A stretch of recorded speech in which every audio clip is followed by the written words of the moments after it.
Okay, today we are here with Gandhi and his wife. Hello. Hello. Mr. Gandhi, how is it that you became the leader of the civil rights movement for Indians that took place in South Africa? Well, I studied law in London, England in 1893. I went to South Africa, the motherland, to take a case representing a wealthy Muslim merchant. However, when I arrived there, I experienced prejudice and racism from the British Empire because of the color of my skin. It was then that I decided to not let that happen to anybody ever again. I ended up spending 20 years fighting for the rights of Indians in South Africa. I did it by non-violent and civil disobedience, and by gaining lots of followers for protesting. It took lots of time, but eventually, sweetheart, we won. Our right over the British.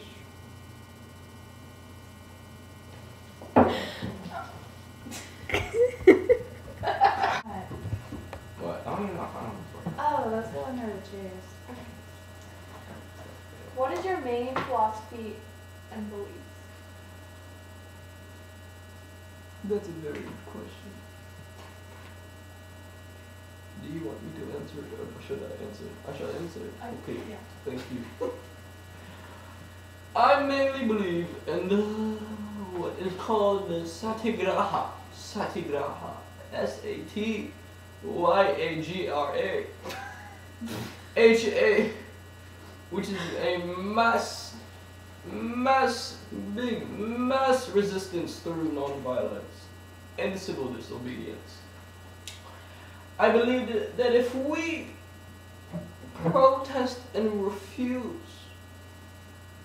the Britain non-violence, already knowing that we would be oppressed, people would see that we did nothing wrong, and the British would be made to look like the bad guy. Thank you.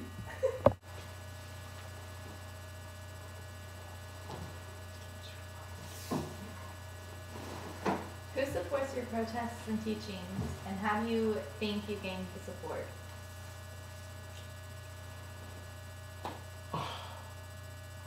Where do I start from? I've had everybody's support, really. I've had the support of both Hindus, Muslims. I think that's it.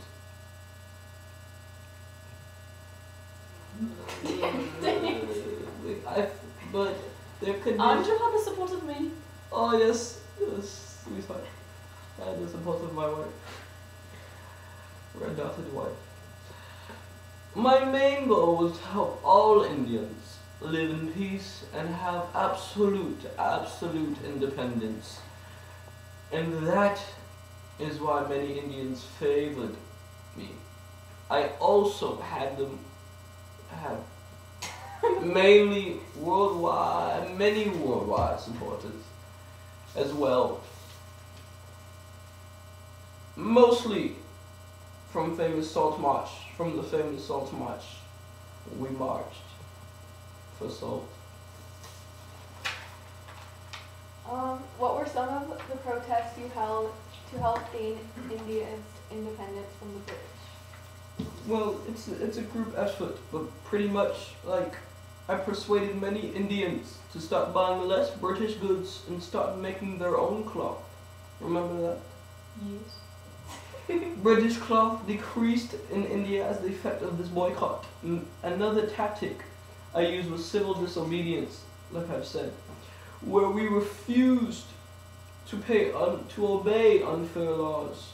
Of course, using non-violence, no violence included. We hope by doing this it would get us a little closer to get our independence.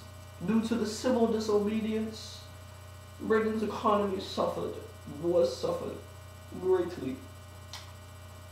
One of the most famous protests we put together was the Salt March.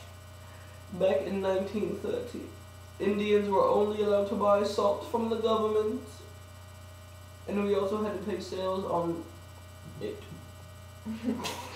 Many Indians, including myself, walked 240 miles to the coast to make our own salt. Sadly, as a result of this, many of the protests were imprisoned, as was I. Thank you, Mr. Gandhi. No problem, I'm just here to help. You're very welcome. Okay, what effect did your non-violence bring to India? I would say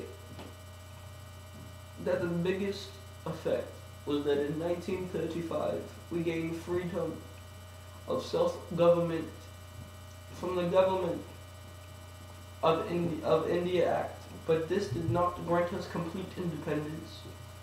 But eventually all Indians got to live in pure freedom on August 15th, 1947. Thank you. No problem. You're welcome.